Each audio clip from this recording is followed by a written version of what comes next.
Assalamualaikum warahmatullahi wabarakatuh. Salam sejahtera buat kita semua. Perkenalkan, nama saya Naila Valerina Marfi dengan NIM 25370025. Saya berasal dari Fakultas Ilmu Sosial, Program Studi Pendidikan Ilmu Pengetahuan Sosial. Baiklah, pada pembahasan video hari ini, saya akan menjelaskan materi mengenai ruang lingkup geografi dalam konsep dasar ilmu geografi. Nah, sebelum masuk kepada materi tersebut, alangkah baiknya kita mengetahui apa itu ruang lingkup geografi.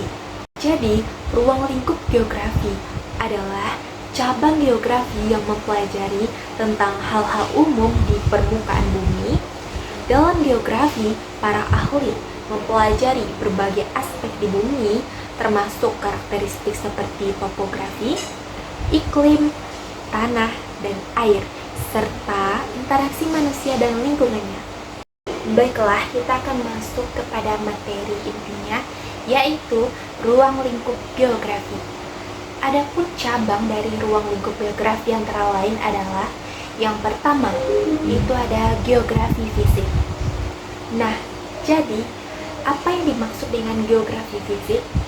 Geografi fisik merupakan aspek cabang ilmu geografi yang menekankan persamaan dan perbedaan fenomena fisik di permukaan bumi dengan pendekatan keruangan, kelingkungan, dan kewilayahan untuk kepentingan pembangunan dan kesejahteraan hidup manusia.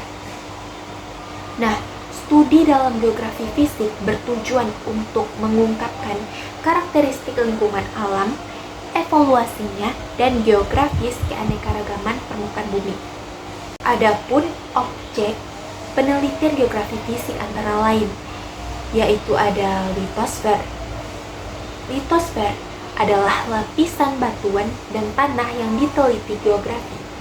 Misalnya, terkait erosi, gempa bumi, atau aktivitas gunung berapi.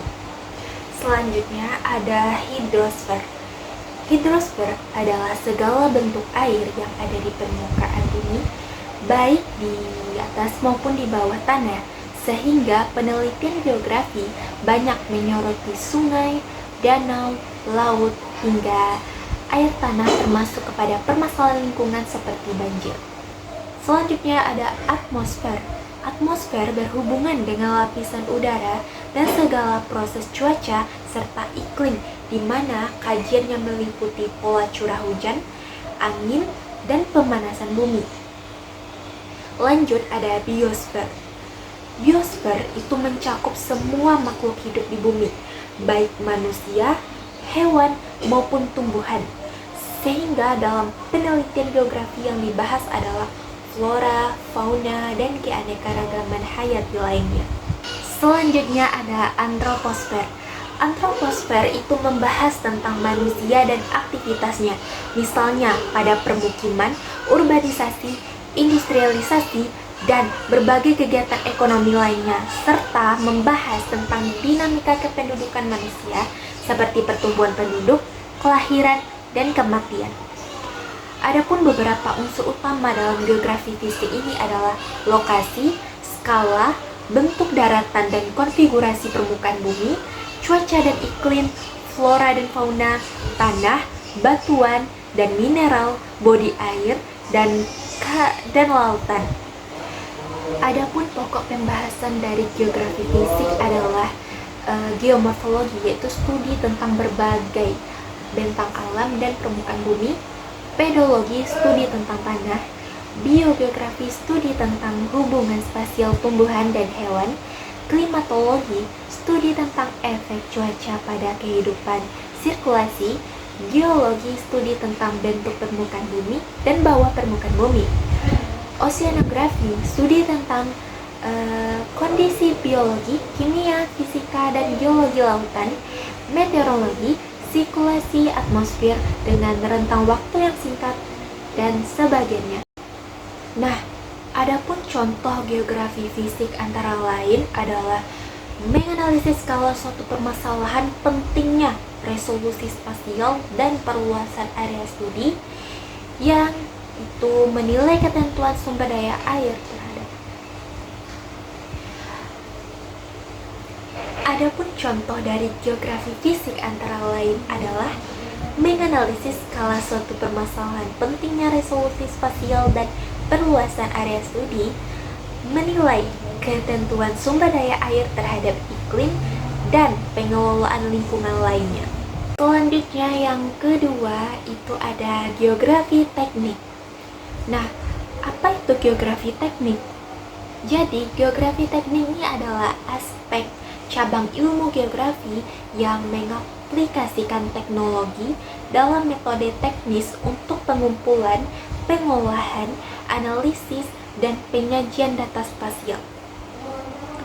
Geografi teknik itu berperan dalam merencanakan pembangunan, perkotaan, dan pengelolaan sumber daya alam. Dalam esensinya, geografi teknik membantu menghubungkan ilmu geografi dengan teknis yang dapat meningkatkan kualitas hidup dan keberlanjutan hidup. Adapun aspek utama dalam geografi teknik adalah yaitu ada kartografi. Yang dimaksud dengan kartografi adalah pembuatan peta dan representasi visual data geografis secara akurat dan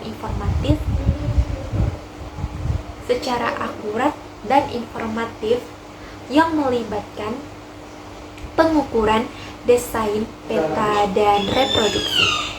Selanjutnya itu ada penyendaraan jauh. Penyendara jauh merupakan pengumpulan data tentang objek atau fenomena permukaan bumi tanpa kontak langsung. Biasanya menggunakan satelit atau pesawat terbang, digunakan untuk memantau perubahan lingkungan dan bencana alam. Selanjutnya ada sistem informasi geografis atau disingkat dengan SIG. Nah, apa sih sistem informasi geografis ini? Sistem informasi geografis merupakan sistem komputer yang digunakan dalam mengelola, menganalisis data spasial dalam bentuk peta digital. Yang ketiga itu ada geografi sosial. Apa sih yang dimaksud dengan geografi sosial? Nah, jadi geografi sosial merupakan aspek suatu subdisiplin dari geografi sebagai sebuah subjek yang mengaitkan ilmu-ilmu sosial dengan ilmu alamiah, serta meliputi topik-topik mulai dari tektonik sampai psikoanalisis. Dalam kajian fenomena sosial, geografi didukung oleh ilmu-ilmu sosial sebagai berikut, yaitu yang pertama, demografi. Nah, kajian tentang masalah dan dinamika kependudukan, misalnya kelahiran, kematian, dan migrasi. Geografi demografi adalah cabang geografi yang membahas persebaran demografis, wilayah, distribusi, mobilitas, dan pertumbuhan penduduk. Yang kedua itu ada ekonomi. Geografi ekonomi berkaitan dengan bagaimana orang menggunakan sumber daya alam, memproduksi barang konsumsi, pola peta lokasi, distribusi, kegiatan produksi, dan komunikasi wilayah. Yang ketiga ada sosiologi. Geografi sosial adalah ilmu geografi yang mempelajari lingkungan manusia dan memiliki struktur perubahan sosial. Yang keempat ada antropologi. Nah, geografi antropologi ini budaya. Antropologi geografi yang mempelajari proses budaya yang dikaitkan dengan konteks spasial. Yang selanjutnya ada geografi politik, yaitu mempelajari keanekaragaman permukaan bumi atau wilayah berdasarkan aktivitas politik manusia yang ada di bumi. Selanjutnya ada desa dan kota. Desa dan kota ini mempelajari karakteristik, pola, dan struktur lingkungan interaksi spasial desa dan spasial perumahan aktivitas manusia di kota. Dan yang terakhir yaitu yang keempat ada geografi pendidikan. Nah, apa yang dimaksud dengan geografi pendidikan? Geografi pendidikan adalah aspek dari geografi yang mengkaji bagaimana kondisi dan fenomena geografi, fisik dan sosial dalam mempengaruhi bagaimana proses pendidikan seperti aksesibilitas, kualitas, dan distribusi dalam fasilitas pendidikan, serta bagaimana pendidikan tersebut dapat dikembangkan dalam lingkungan geografi.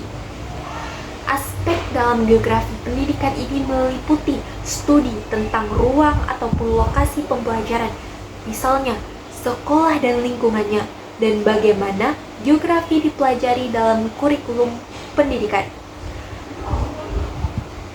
Adapun aspek fisik juga dapat mempengaruhi pendidikan, antara lain adalah aspek topologi. Nah, aspek topologi ini meliputi letak geografis wilayah dalam memahami di mana sekolah dibangun dan aksesibilitasnya.